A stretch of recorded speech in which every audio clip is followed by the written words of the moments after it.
Hello friends, education tube में आप सभी का स्वागत है। और आज हम एक बहुत इंपॉर्टेंट टॉपिक लेकर के आए हैं जो कि स्वतंत्रता संग्राम यानी आधुनिक भारत का जो बहुत इंपॉर्टेंट चैप्टर है महात्मा गांधी यानी कि गांधी युग के बारे में हम बात करेंगे। क्योंकि गांधी के बिना जो है स्वतंत्रता संग्राम जो इतिहास है वह अधूरी है। क्योंकि जब भी देखा जाए तो स्वतंत्रता संग्राम का इतिहास गांधी के इर्द गिर्द ही घूमता है। यानी स्वतंत्रता संग्राम में गांधी जो है वह स्तंभ की तरह है, इसके चारों ओर सारी घटनाएं होती रहती है। तो हम यहाँ पर गांधी को संपूर्ण रूप से जानेंगे, उसके जितने सारे आंदोलन हुए हैं और उनके क्या इम्पैक्ट रहे हैं और इनसे रिलेटेड बहुत सारी बातें। अगर आपने हमारे चैनल को सब्सक्राइब नहीं किया तो कर लीजिए। एजुकेशन ट्यूब में प्रजापति कुमार। तो चलिए स्टार्ट करते हैं। जन्म देखा जाए गांधी जी का 2 अक्टूबर 1869 को हुआ था। प्रत्येक वर्ष हम 2 अक्टूबर को गांधी जयंती मनाते हैं। कहाँ हुआ था? तो पोरबंदर कठियावाड़ एजेंसी जो कि अब गुजरात में है। और इनकी मृत्यु 30 जनवरी 1948 को दिल्ली में हुआ था, जो कि नाथूराम गोडसे के द्वारा इनकी हत्या कर दी गई थी। और इनकी उपलब्धियां देखा जाए तो स्वतंत्रता आंदोलन में सबसे महत्वपूर्ण भूमिका निभाई है गांधी जी ने। हम यहाँ पर डिटेल से बात करने वाले हैं। महात्मा गांधी के नाम से मशहूर मोहनदास करमचंद गांधी भारतीय स्वतंत्रता आंदोलन के एक प्रमुख राजनैतिक नेता थे। सत्याग्रह और अहिंसा के सिद्धांतों पर चलकर उन्होंने भारत की आजादी दिलाने में महत्वपूर्ण भूमिका निभाई। उनके इन सिद्धांतों ने पूरी दुनिया में लोगों को नागरिक अधिकारों एवं स्वतंत्रता आंदोलन के लिए प्रेरित किया। उन्हें भारत का राष्ट्रपिता भी कहा जाता है। सुभाष चंद्र बोस ने उन्हें सन 1944 ईस्वी में रंगून रेडियो से गांधी जी के नाम जारी प्रसारण में उन्हें राष्ट्रपिता कहकर संबोधित किया था। तो राष्ट्रपिता कहकर संबोधित किया था किसने? सुभाष चंद्र बोस में। कहां से? 1944 में से रंगून रेडियो स्टेशन से। तो चलिए आगे में जानते हैं इसके बारे में। सन 1915 में जब गांधी भारत वापस आने से पहले गांधी ने एक प्रवासी वकील के रूप में दक्षिण अफ्रीका में भारतीय समुदाय के लोगों के नागरिक अधिकारों के लिए संघर्ष किया। तो आपको बता दूं कि गांधी जी दक्षिण अफ्रीका से 1915 ईस्वी में भारत लौटे थे। उससे पहले वे वहां पे एक वकील के रूप में दक्षिण भारत में भारतीय समुदाय के लोगों के नागरिक अधिकारों के लिए संघर्ष किया है गांधी जी ने। वहां पर ही गांधी जी सबसे पहले फेमस होते हैं। देखा तो भारत आकर उन्होंने समूचे देश का भ्रमण किया।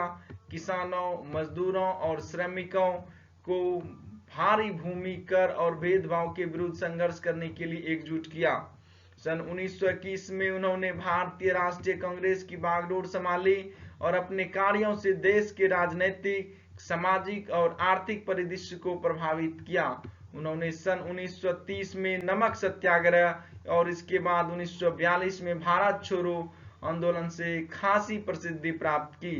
भारत के स्वतंत्रता संघर्ष के दौरान कई मौकों पर गांधी जी कई वर्षों तक जेल में भी रहे। तो गांधी जी की ये पृष्ठभूमि आपने देखा। यहाँ पर क्वेश्चन आते हैं कि गांधी जी ने कांग्रेस की बागडोर कब संभाली? तो सन 1921 ईस्वी में कांग्रेस से जुड़ते हैं गांधी जी। ये पॉइंट याद रखिएगा। यहाँ पर हम गांधी जी के प्रारंभिक जीवन के बारे में जानेंगे। सन 1883 में 13.5 साल की उम्र में उनका विवाह 14 साल की कस्तूरबा से कर दिया गया। जब मोहनदास 15 वर्ष के थे तब इनकी पहली संतान ने जन्म लिया, लेकिन वह केवल कुछ दिन ही जीवित रही। उनके पिता करमचंद गांधी भी इसी साल सन 1885 में चल बसे। बाद में मोहनदास और कस्तूरबा के 4 संतान हुई, जो इस तरह है: हीरालाल गांधी, मनीलाल गांधी, रामदास गांधी, देवदास गांधी। ये सारे जो हैं गांधी जी के चारों संतान हैं।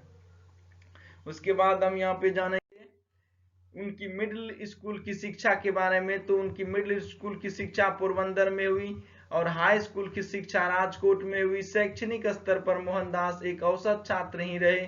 सन 1887 में उन्होंने मैट्रिक की परीक्षा अहमदाबाद से उत्तीर्ण की। इसके बाद वे मोहनदास ने भावनगर के श्यामलदास कॉलेज में दाखिला लिया, और पर खराब स्वास्थ्य और गृह वियोग के कारण वह अप्रसन्न ही रहे। कॉलेज छोड़कर पोरबंदर वापस चले गए। तो इन्होंने इस तरह से शिक्षा हासिल किया। और आगे जानते हैं, विदेश में भी गांधी जी जो शिक्षा अर्जित किए उसके बारे में यहाँ पर बात करेंगे और वकालत के बारे में। सन 1888 यहाँ पे 1888 ईस्वी में मोहनदास यूनिवर्सिटी कॉलेज लंदन में कानून की पढ़ाई करने, बैरिस्टर बनने के लिए लंदन यानी इंग्लैंड चले गए। जून 1891 में गांधी जी भारत वापस लौट आए और वहां जाकर के उन्होंने अपनी मां की मौत के बारे में पता चला। जब उन्हें पता चला भारत लौटने पर, उन्हें बॉम्बे में वकालत की शुरुआत की, पर उन्हें कोई खास सफलता नहीं मिली।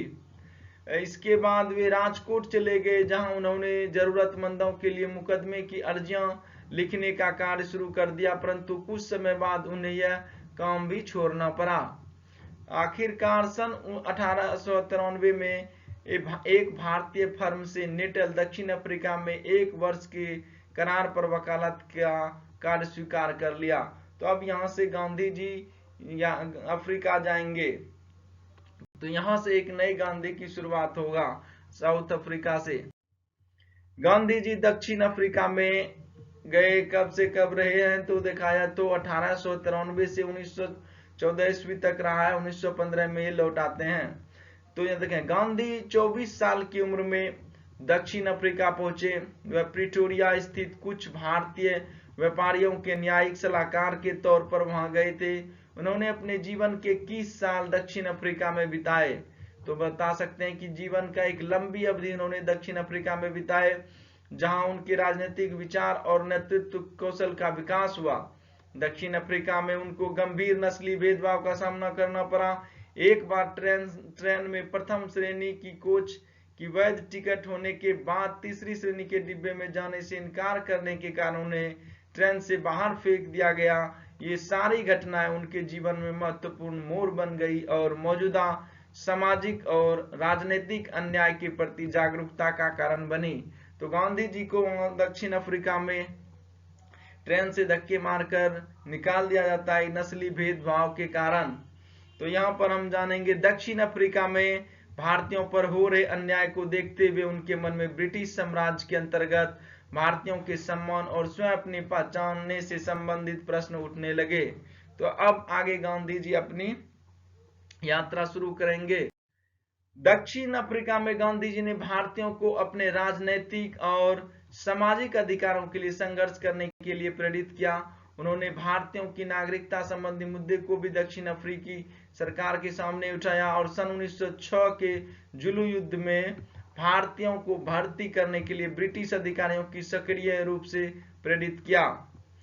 गांधी के अनुसार अपनी नागरिकता के दावों को कानूनी जमा पहनाने के लिए भारतीयों को ब्रिटिश युद्ध प्रयासों में सहयोग देना चाहिए।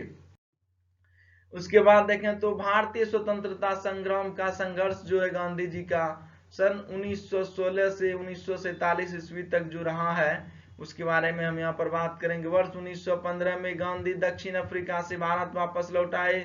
इस समय तक गांधी एक राष्ट्रवादी नेता और संयोजक के रूप में प्रतिष्ठित हो चुके थे। वह उदारवादी कांग्रेस नेता गोपाल कृष्ण गोखले के कहने पर भारत आए थे। और मैं बता दूं कि गांधी जी के राजनीतिक गुरु गोपाल कृष्ण गोखले ही माने जाते हैं। और शुरुआती दौर में गांधी के विचार बहुत हद तक गोखले के विचार से प्रभावित थे। प्रारंभ में गांधी ने देश के विभिन्न भागों का दौरा किया और राजनीतिक, आर्थिक, सामाजिक मुद्दों को समझने की कोशिश की। चंपारण और खेड़ा सत्याग्रह, उसके बाद यहाँ पर उसका मेन मोटो आता है। बिहार के चंपारण और गुजरात के खेड़ा में हुए आंदोलनों ने गांधी को भारत में पहली राजनीतिक सफलता दिलाई। चंपारण में ब्रिटिश जमींदार किसानों को खाद्य फसलों की बजाय नील की खेती करने के लिए मजबूर करते थे और सस्ते मूल्य पर फसल खरीदते थे, जिससे किसानों की स्थिति बदतर होती जा रही थी। इस कारण वे अत्यधिक गरीबी से घिर गए। एक विनाशकारी अकाल के बाद अंग्रेजी सरकार ने दमनकारी कर लगा दिए, जिनका बोझ दिन प्रतिदिन बढ़ता ही गया। कुल मिलाकर स्थिति बहुत निराशाजनक थी। गांधी जी ने जमींदारों के खिलाफ विरोध प्रदर्शन और हड़तालों का नेतृत्व किया, जिसके बाद गरीब किसानों की मांगों को माना गया। तो यहाँ पर चंपारण आंदोलन से संबंधित सारी बातें यहाँ पर इंपोर्टेंट है। उसके बाद आता है सन 1918 ईस्वी में गुजरात स्थित खेरा बाढ़ और सूखे की चपेट में आ गया था, जिसके कारण किसान और गरीबों की स्थिति बदतर हो गई। लोग कर माफी की मांग करने लगे। खेरा में गांधी जी के मार्गदर्शन में सरदार पटेल ने अंग्रेजों के साथ इस समस्या पर विचार विमर्श के लिए किसानों का नेतृत्व किया। इसके बाद अंग्रेजों ने राजस्व संग्रहण से मुक्ति देकर सभी कैदियों को रिहा कर दिया। इस प्रकार चंपारण और खेरा के बाद गांधी की ख्याति देश भर में फैल गई और वह स्वतंत्रता आंदोलन के लिए महत्वपूर्ण नेता बनकर उभरे। उसके बाद देखते हैं गांधी जी खिलाफत आंदोलन से जुड़ी बातें। कांग्रेस के अंदर मुस्लिमों के बीच अपनी लोकप्रियता बढ़ाने का मौका गांधी जी को खिलाफत आंदोलन के जरिए मिला। खिलाफत एक विश्वव्यापी आंदोलन था जिसका द्वारा खलीफा के गिरते प्रभुत्व को का विरोध सारी दुनिया के मुसलमानों द्वारा किया जा रहा था। प्रथम विश्व युद्ध में पराजित होने के बाद ओटोमन साम्राज्य विखंडित कर दिया गया था, जिसके कारण मुसलमानों को अपने धर्म और धार्मिक स्थलों की सुरक्षा लेकर चिंता बनी हुई थी। भारत में खिलाफत का नेतृत्व ऑल इंडिया मुस्लिम कॉन्फ्रेंस द्वारा किया जा रहा था। धीरे धीरे गांधी इसके मुख्य प्रवक्ता बन गए। भारतीय मुसलमानों के साथ एकजुटता व्यक्त करने के लिए उन्होंने अंग्रेजों द्वारा दिए गए सम्मान और मेडल वापस कर दिया। इसके बाद गांधी ने सिर्फ कांग्रेस बल्कि देश के एकमात्र ऐसे नेता बन गए जिसका प्रभाव विभिन्न समुदाय के लोगों पर था। तो गांधी जी अपनी जो प्रभाव है मुस्लिमों, हिंदुओं और सारे धर्म जातीय लोगों को अपनी ओर आकर्षित किया। यहाँ पर जानेंगे हम असहयोग आंदोलन के बारे में। और गांधी जी का मानना था कि भारत में अंग्रेजी हुकूमत भारतीयों के सहयोग से ही संभव हो पाई थी, और अगर हम सब मिलकर अंग्रेजों के खिलाफ हर बात पर असहयोग करें तो आजादी संभव है। गांधी जी की बात लोकप्रियता ने उन्हें कांग्रेस का सबसे बड़ा नेता बना दिया था। अब वह इस स्थिति में कि अंग्रेजों के विरुद्ध असहयोग, अहिंसा तथा शांतिपूर्ण पत्रिकार जैसे अस्त्रों का प्रयोग कर सके। इसी बीच जलियांवाला बाग नरसंहार ने देश भर को भारी आघात पहुंचा, जिससे जनता में क्रोध और हिंसा की ज्वाला भड़क उठी थी। गांधी जी ने स्वदेशी नीति का आह्वान किया, जिसमें विदेशी वस्तुओं में विशेषकर अंग्रेजी वस्तुओं का बहिष्कार करना था। उनका कहना था कि सभी भारतीय अंग्रेज द्वारा बनाए गए वस्त्रों की अपेक्षा हमारे अपने लोगों द्वारा बनाए गई खादी पहने। उन्होंने पुरुषों और महिलाओं को प्रतिदिन सूत काटने के लिए कहा। इसके अलावा महात्मा गांधी ने ब्रिटेन की शैक्षिक संस्थाओं और अदालतों का बहिष्कार, सरकारी नौकरियों को छोड़ने तथा अंग्रेजी सरकार से मिले तमगों और सम्मान को वापस लौटाने का भी अनुरोध किया। असहयोग आंदोलन को अपार सफलता मिल रही थी, जिससे समाज के सभी वर्गों में जोश और भागीदारी बढ़ गई। लेकिन फरवरी 1922 ईस्वी में अंततः चौरी चौरा कांड के साथ हो गया, यानी चौरी चौरा कांड हो गया 1922 में। इस हिंसक घटना के बाद गांधी जी ने असहयोग आंदोलन को वापस ले लिया। उन्हें गिरफ्तार कर राजद्रोह का मुकदमा चला गया, जिन्हें उन्हें 6 वर्ष की सजा सुनाई गई। खराब स्वास्थ्य के चलते उन्हें फरवरी 1924 में सरकार ने रिहा कर दिया। उसके बाद हम जानेंगे स्वराज और नमक सत्याग्रह। और सहयोग आंदोलन के दौरान गिरफ्तारी के बाद गांधी जी फरवरी 1924 में रिहा हुए और सन 1928 तक सक्रिय राजनीति से दूर ही रहे। इस दौरान वह स्वराज पार्टी और कांग्रेस के बीच मनमुटाव को कम करने में लगे रहे। इसके अतिरिक्त अस्पृश्यता, शराब, अज्ञानता और गरीबी के खिलाफ भी लड़ते रहे। इसी समय अंग्रेजी सरकार ने सर जॉन साइमन के नेतृत्व में भारत के लिए एक नया संवैधानिक सुधार आयोग बनाया, पर उसका एक भी सदस्य भारतीय नहीं था, जिसके कारण भारतीय राजनीतिक दलों ने इसका बहिष्कार किया। इसके पश्चात दिसंबर 1928 के कोलकाता अधिवेशन में गांधी जी ने अंग्रेजी हुकूमत को भारतीय साम्राज्य को सत्ता प्रदान करने के लिए कहा और ऐसा न करने पर देश की आजादी के लिए असहयोग आंदोलन का सामना करने के लिए तैयार रहने के लिए कहा। अब देखें यहाँ पर दांडी यात्रा यानी सविनय अवज्ञा आंदोलन, इसी को कहा जाता है।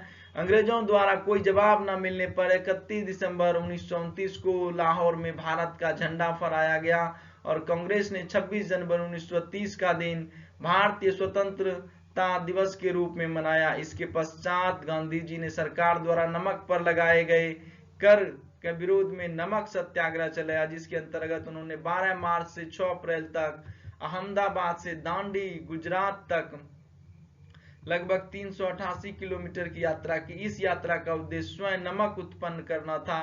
इस यात्रा में हजारों की संख्या में भारतीयों ने भाग लिया और अंग्रेजी सरकार को विचलित करने में सफल रहे।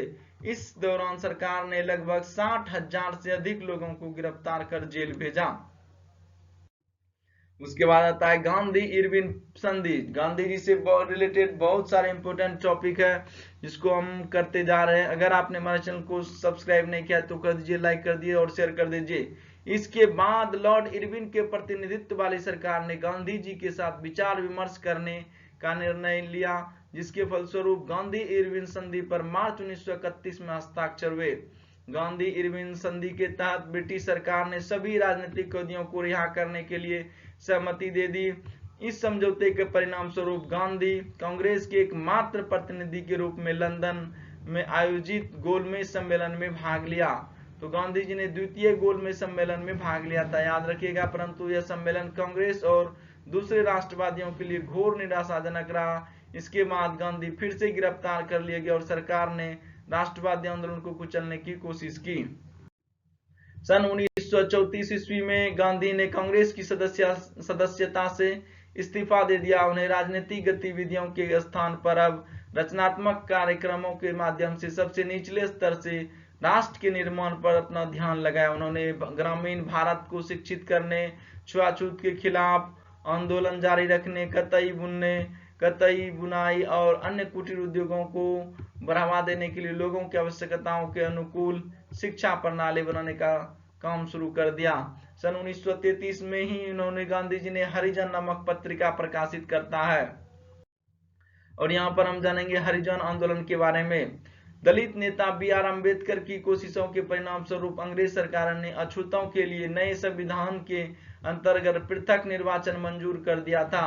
यरवदा के जेल में बंद गांधी जी ने इसके विरोध में सितंबर 1932 में 6 दिन का उपवास किया और सरकार को एक समान व्यवस्था ने पुनः पैक्ट अपनाने पर मजबूर किया। अछूतों के जीवन को सुधारने के लिए गांधी जी द्वारा चलाए गए अभियान की यह शुरुआत थी। 8 मई 1933 को गांधी जी ने आत्मशुद्धि के लिए 21 दिन का उपवास किया और हरिजन आंदोलन को आगे बढ़ाने के लिए 1 वर्षीय अभियान की शुरुआत की। अम्बेडकर जैसे दलित नेता इस आंदोलन से प्रसन्न नहीं थे और गांधी जी द्वारा दलितों के लिए हरिजन शब्द का उपयोग करने की निंदा की। तो यहाँ पर मैं बताऊंगा कि हरिजन नामक पत्रिका यहीं पर पुनः पैक्ट के बाद 1933 में गांधी जी वीकली न्यूज़पेपर होता है, साप्ताहिक पत्रिका स्टार्ट करते हैं और पुनः पैक्ट भी यहीं पे हुआ था 1932 ईस्वी में। द्वितीय विश्व युद्ध और भारत छोड़ो आंदोलन के बारे में हम यहाँ पे बात करेंगे। सेकेंड वर्ल्ड वॉर और क्विट इंडिया मूवमेंट। द्वितीय विश्व युद्ध के आरंभ में गांधी जी अंग्रेजों को अहिंसात्मक नैतिक सहयोग देने के पक्षधर थे, परंतु कांग्रेस के बहुत से नेता इस बात से नाखुश थे कि जनता के प्रतिनिधियों के परामर्श लिए बिना ही सरकार ने देश को युद्ध में झोंक दिया।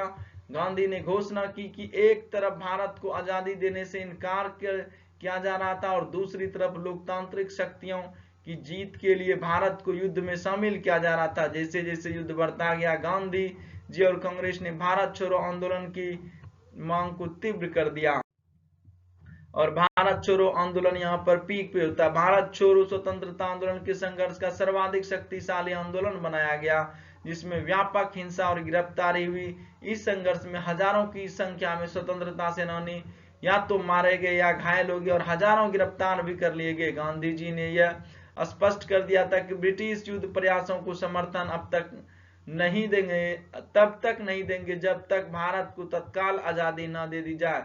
उन्होंने यह भी कह दिया था कि व्यक्तिगत हिंसा के बावजूद यह आंदोलन बंद नहीं होगा। उनका मानना था कि देश में व्याप्त सरकारी अराजकता असली अराजकता से भी खतरनाक है। गांधी जी ने सभी कांग्रेसियों और भारतीयों को अहिंसा के साथ करो या मरो, डू एंड डाई के साथ अनुशासन बनाए रखने को कहा। जैसा कि सबको अनुमान था, अंग्रेजी सरकार ने गांधी जी और कांग्रेस कार्यकारिणी समिति के सभी सदस्यों को मुंबई में 9 अगस्त 1942 को गिरफ्तार कर लिया और गांधी जी को पुणे के आगा खां महल ले जाया गया, जहां उन्होंने 2 साल तक बंदी बनाकर रखा गया। इसी दौरान उनकी पत्नी कस्तूरबा गांधी का देहांत 22 फरवरी 1944 को हो गया। कुछ समय बाद गांधी जी भी मलेरिया से पीड़ित हो गए। अंग्रेज उन्हें इस हालात में जेल में नहीं छोड़ सकते थे, इसीलिए जरूरी उपचार के लिए 6 मई 1944 को उन्हें रिहा कर दिया गया। आंशिक सफलता के बावजूद भारत छोड़ो आंदोलन ने भारत संगठित कर दिया और द्वितीय विश्व युद्ध के अंत तक ब्रिटिश सरकार ने स्पष्ट संकेत दे दिया था कि जल्द ही सत्ता भारतीयों के हाथ में सौंप दी जाएगी। गांधी जी ने भारत छोड़ो आंदोलन समाप्त कर दिया और सरकार ने लगभग 1 लाख राजनीतिक कैदियों को रिहा कर दिया। उसके बाद देखते हैं देश का विभाजन और आजादी। जैसा कि पहले कहा जा चुका है कि द्वितीय विश्व युद्ध के समाप्त होते होते ब्रिटिश सरकार ने देश को आजाद करने का संकेत दे दिया था। भारत की आजादी के आंदोलन के साथ साथ जिन्ना के नेतृत्व में एक अलग मुसलमान बाहुल्य देश पाकिस्तान की भी मांग तीव्र हो गया था और 40 के दशक में इन ताकतों ने एक अलग राष्ट्र पाकिस्तान की मांग को वास्तविकता में बदल दिया। गांधी जी देश का बंटवारा नहीं चाहते थे क्योंकि यह उनके धार्मिक एकता के सिद्धांत से बिल्कुल अलग था, पर ऐसा न हो पाया और अंग्रेज ने देश को 2 टुकड़े किए, भारत और पाकिस्तान में विभाजित कर दिया गया। यहाँ पर हम लास्ट है कि गांधी जी की हत्या, ये बहुत ही दुखद है कि 30 जनवरी 1948 को महात्मा गांधी दिल्ली के बिरला हाउस में शाम 5:17 पर उनकी हत्या कर दी गई। गांधी जी एक प्रार्थना सभा को संबोधित करने जा रहे थे जब उनके हत्यारे नाथूराम गोडसे ने उनके सीने में 3 गोलियां दाग दी। ऐसा माना जाता है कि हे राम उनके मुख से निकले अंतिम शब्द थे। नाथूराम गोडसे और उनके सहयोगी पर मुकदमा चला गया और सन 1949 में नाथूराम गोडसे को मौत की सजा सुना दी गई। तो यह हमने जाना गांधी जी के संपूर्ण जीवन, उनसे जुड़ी हुई जितनी सारी आंदोलन थी, वहां से क्वेश्चन बनते हैं। आई होप आप लोगों को यह वीडियो अच्छा लगा होगा। अगर आपने हमारे चैनल को सब्सक्राइब नहीं किया तो सब्सक्राइब कर दिए, लाइक कर दिए, शेयर कर दिए। Thanks for